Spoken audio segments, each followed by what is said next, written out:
예, 오늘 제목 레이서 두 번째로 하겠습니다. 우리 지난주에 우리 2절, 우리 1절에서 11절 말씀 가운데 2절을 중심으로 우리 같이 말씀 보았습니다. 2절에 하나님의 영광을 바라고 즐거워하는 신자의 삶, 하나님의 영광을 바라고 그것을 즐거워하는 신자의 삶을 레이서에 견주어서 말씀드렸습니다. 그래서 레이서가 바라보는 것은 달리는 트랙이 아니라 어딜 봐요? 저 꼬리 지점을 바라보면서 달리는 것입니다. 이것이 믿는 신자들의 역사 인식입니다. 이런 역사 인식이 전제되지 않으면 우리는 이 현실 세계에서 안주하려고 발버둥 치거나 목적과 상관없이 우리가 살아가게 되는, 그리스도인답지 않게 살아가게 되는 모습이 된다는 것이죠. 그래서 이런 역사의식이 굉장히 중요하다라고 말씀드렸습니다.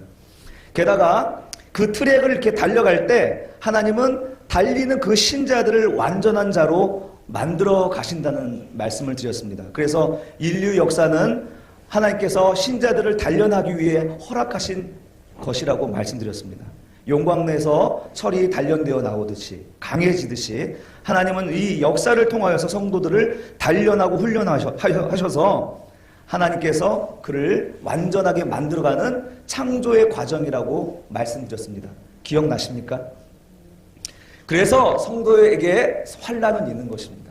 성도들에게는 또한 그 환난이 있어야만이 또 단련되는 것입니다. 그래서 이런 설교를 들으면 성도들은 매우 마음이 힘들어져요. 왜 또 환난이냐?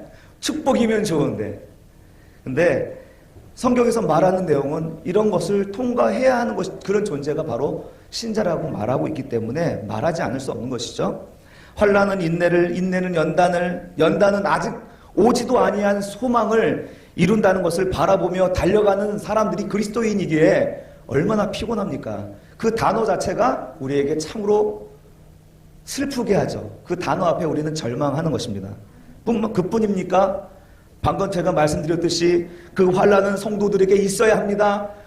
있어야만이 또 단련됩니다. 이렇게 얘기하니까 또 그 앞에 또 한번 절망하게 되는 것입니다.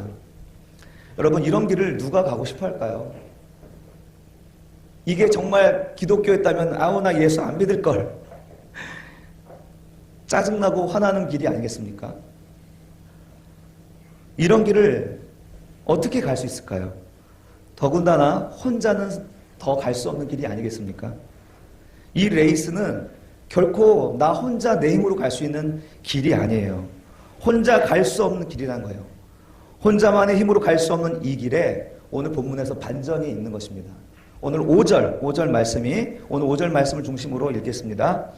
같이 읽겠습니다. 시작. 소망이 우리를 부끄럽게 하지 아니함은 우리에게 주신 성령으로 말미암아 하나님의 사랑이 우리 마음에 부은 바 됨이니. 아멘. 예수께서 지금 우리에게 이 길을, 환난은 인내를, 인내를 연단은 소망을 이루게 하기 위해서 이 레이스에 우리의 성령 하나님을 우리에게 주셨다는 거예요.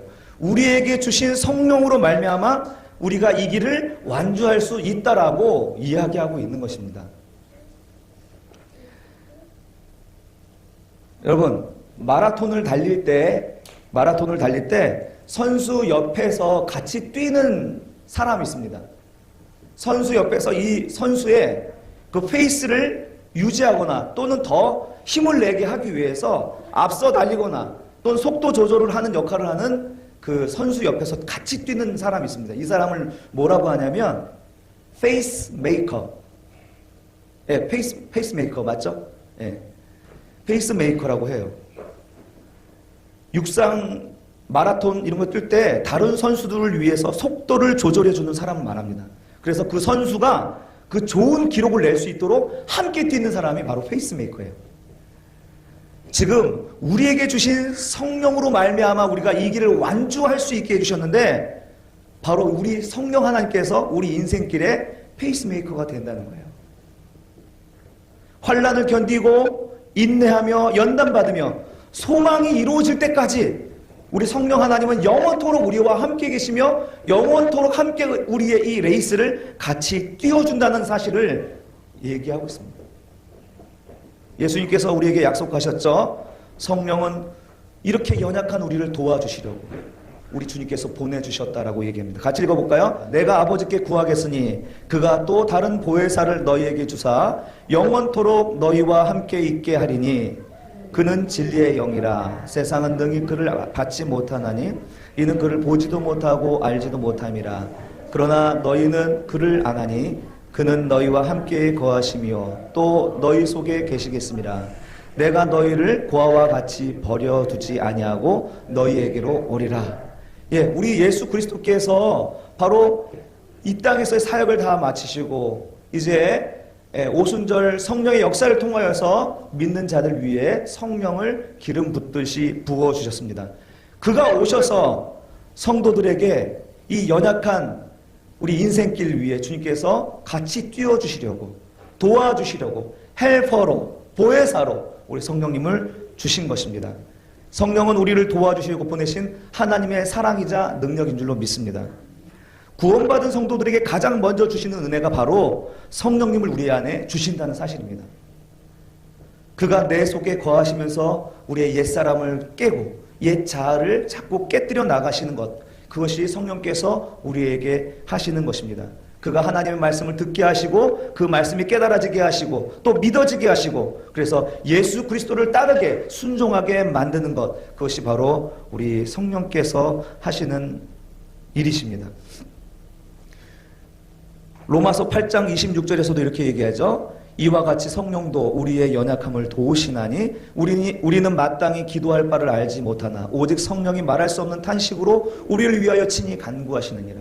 여러분, 우리의 연약함이 어느 정도냐면 우리가 무엇을 기도해야 할지도 기도 제목조차도 붙잡지 못하는 연약한 존재라는 거예요. 그런데 그 성령께서, 우리에게 주신 성령께서 말할 수 없는 탄식으로 우리를 위하여 하나님 앞에 간구해 주신다는 거예요. 여러분, 이 성령이 없으면 우리가 어떻게 이 환난을 인내로 산출해내며 인내가 어떻게 연단으로 나아가며 소망을 이룰 수 있겠습니까?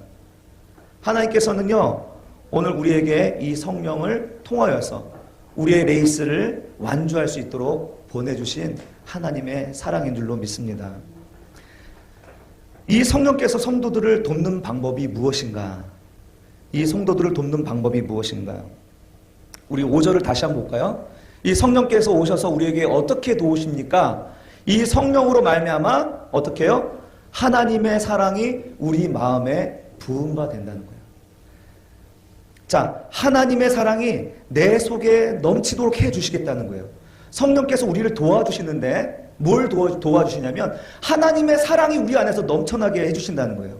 왜? 그것이, 그 하나님의 사랑이 이 고통스러운 환난과 역경, 이 어려움을 극복할 수 있는 동력이자 에너지가 되기 때문입니다.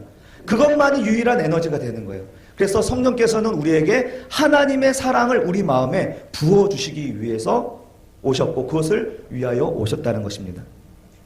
여러분, 20kg 되는 아령이나 물건을 들고 가는 것, 20kg 되는 쌀푸대짜리를 들고 가는 것 힘들고 몇 걸음 못 가서 내려놓게 됩니다. 그러나 우리 이제 20kg가 좀 넘는 이제 한소망이를 얻고 가는 것은 힘들지가 않아요. 처음 출발지부터 도착지까지 얼마든지 20kg라는 무게를 극복하고 업고 갈 수 있어요. 들고 갈 수가 있는 거예요. 하나님을 사랑하면요, 하나님의 말씀을 사랑할 수가 있습니다. 하나님의 말씀을 사모하고 또 사랑하게 되는 것입니다. 하나님은 율법적으로 하는 것을 원하지 않습니다. 어거지로 말씀을 지키는 것은 하나님의 뜻이 아닙니다. 하나님은요, 우리로 하여금 우리를 감동시키고 그래서 우리 안에 사랑을 일으켜서 하나님의 말씀을 이루도록 지키도록 하시는 것이 바로 성령께서 도와주시는 일입니다. 여러분, 하나님께서 우리에게 율법을 주신 것은 그것을 지키네 안 지키네 그것을 보고 판단하기 위해서 주신 것이 아니라 우리의 행복을 위해서 주신 것입니다. 하나님 우리에게 율법을 주신 것은 우리의 행복을 위해서 주신 것이라고 말씀하고 있어요. 그런데 이것이 왜 우리에게 짐이 됩니까? 우리 안에 하나님을 사랑하는 마음이 없기 때문이라는 거예요. 우리 안에 하나님을 사랑하는 마음이 있으면 이 율법은 짐이 아니라 기쁨인 거예요. 감사인 것입니다. 하나님은 율법을 어거지로 지키게 하기 위해서 율법을 주신 게 아닌 것입니다. 그래서 우리는 우리의 십자가를 지을 수가 있는 거예요. 그것이 어렵지 않고 기쁜 마음으로, 즐거운 마음으로 십자가 지고 갈 수 있는 것입니다. 이것이 율법에 담긴 정신입니다.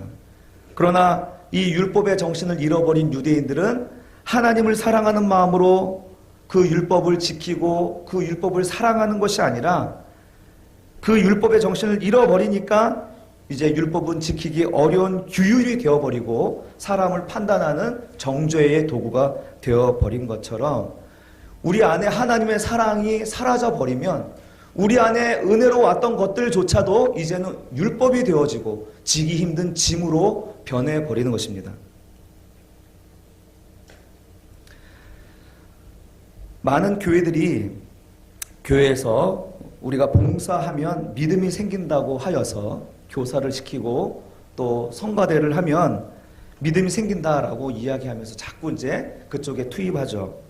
그런데 믿음이 생기는 게 아니라 그건 믿음과는 전혀 상관이 없는 것입니다. 그저 공동체 안에 적응을 위한 것입니다. 믿음의 결과가 아니라 그것은 그냥 공동체 안에 적응하는 거예요. 우리는 어떤 행위를 통하여서 우리가 믿음이 생긴다라고 생각하면 그것은 스스로 착각하는 것입니다. 그래서 오늘 우리 안에, 우리 공동체 안에, 한국교회 안에 믿음 없는 신자들이 교회 안에 넘쳐나고 있습니다. 왜? 내가 교회에서 열심히 봉사하고 사역하면 난 믿음 있는 것으로 착각하고 있거든요. 그러나 막상 삶 속에서 환난과 시험이 닥쳐오면은 무너지게 되는 것이죠. 거기서 도리깨질로 툭 치면 딱 마른 그 콩 줄기 아래서 알곡만 툭 튀어나오듯이 이 환난과 시험 앞에서 우리의 진정한 모습이 드러나는 것입니다.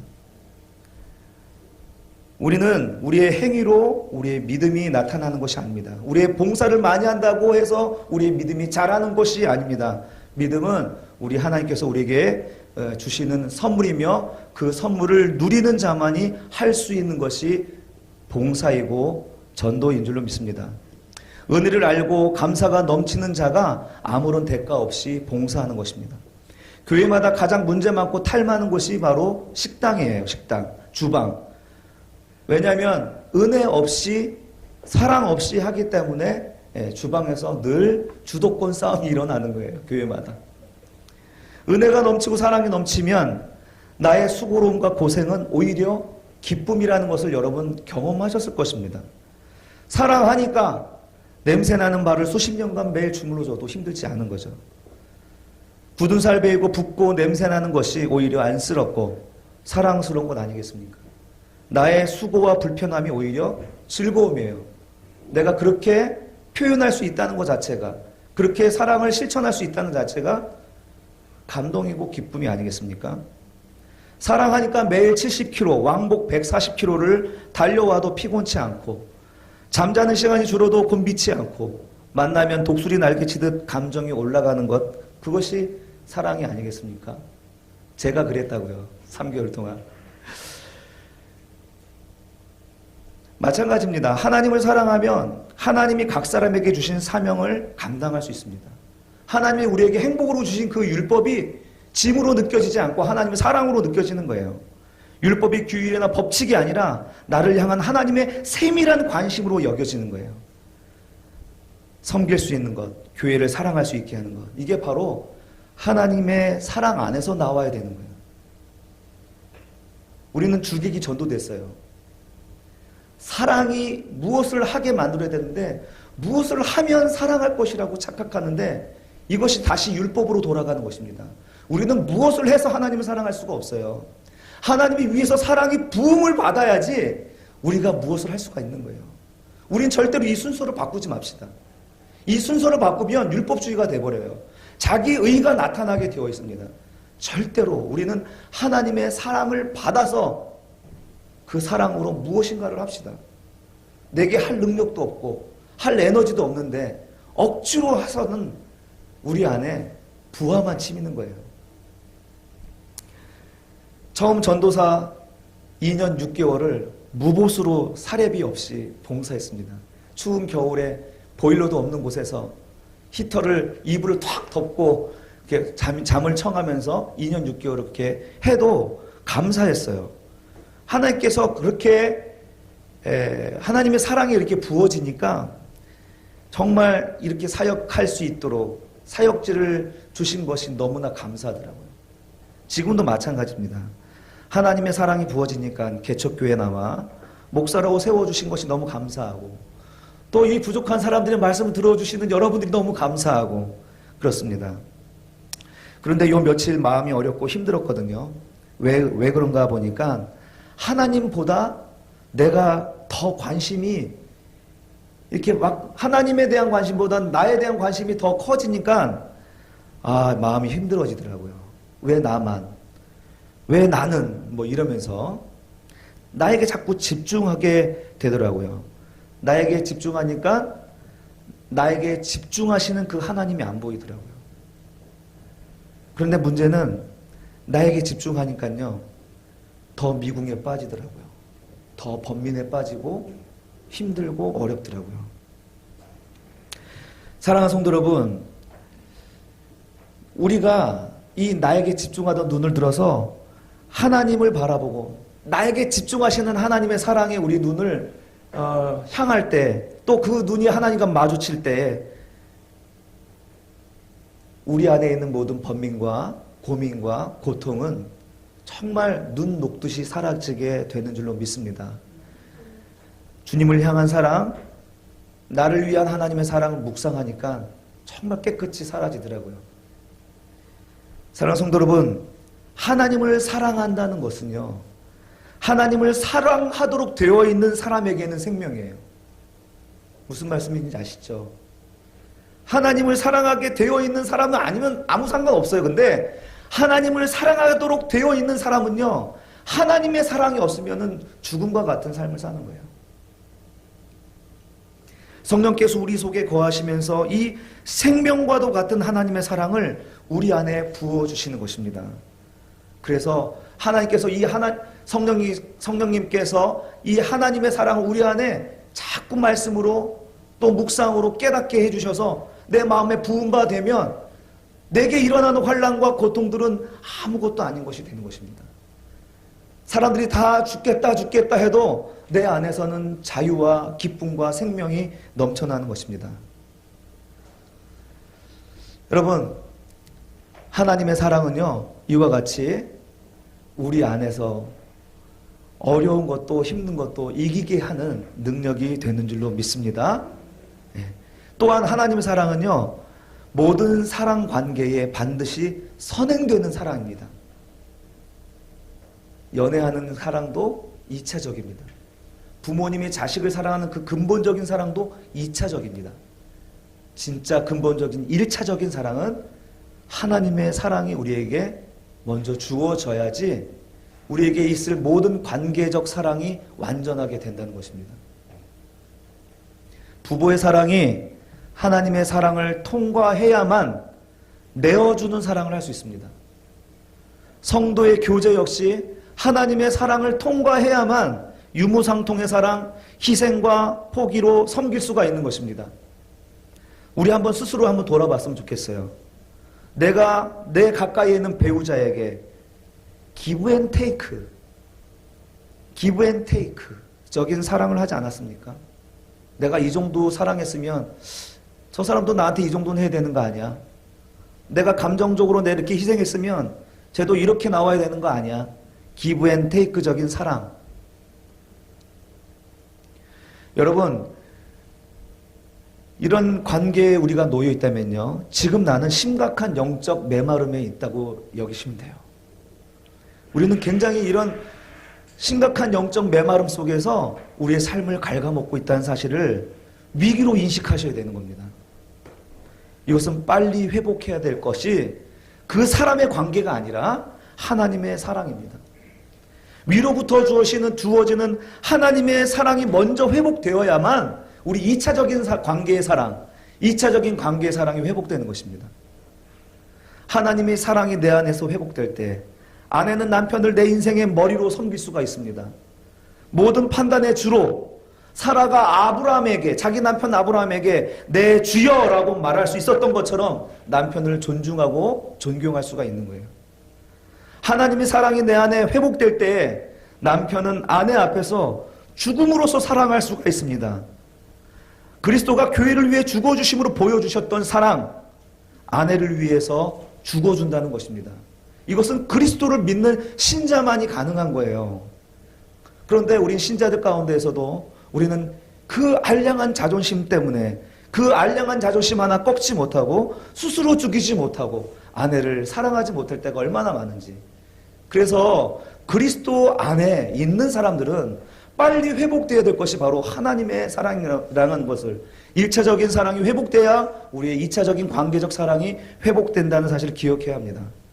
하나님의 사랑이 또한 우리 공동체 안에서 회복될 때 나보다 낮게 여길 수 있는 힘이 생기는 거예요. 나보다 남을 높여주고 섬길 수 있는 마음이 생기는 것입니다. 내 것을 주장하지 않고 권리와 주장보다는 책임과 의무로서 성도들을 섬기고 공개할 수 있는 힘이 생기는 것입니다. 하나님의 사랑이 또한 개인 안에서 회복될 때 우리의 삶이 꼬린 지점에서 큰 가치를 발휘한다는 사실에 지금 현실의 혼란과 고통이 무너지지 않고 다시 일어날 수 있는 힘이 바로 하나님 사랑 안에 있는 것입니다. 사랑하는 성도 여러분, 이런 하나님의 사랑, 모든 관계의 근본적인 사랑이 우리 새바람교회 교우 가운데 나타나기를 소원합니다. 그래서 여러분 가정마다 이런 하나님의 사랑이 회복되어서 남편과 아내, 또 부모와 자식이 부모를 향한 마음, 그리고 교회 공동체 안에서의 모든 그런 생각과 그 마음들이 그리스도의 사랑 안에서 완전해지기를 주님의 이름으로 축원합니다. 또한 하나님의 사랑은요, 나에게 부어지면, 이제 세 번째인데, 나에게 부어지면 모든 문제를 해석할 수 있는 능력이 생깁니다. 이 하나님의 사랑이 나에게 부어지면 주님이 나를 높은 곳으로 이끌고 가는 거예요. 우리는 2차원적인 이 평면에서 살다가 하나님께서 하나님의 사랑으로 인하여서 이제 높은 곳으로 올라가면 3차원에서 2차원을 내려다보면 다 보이는 거예요.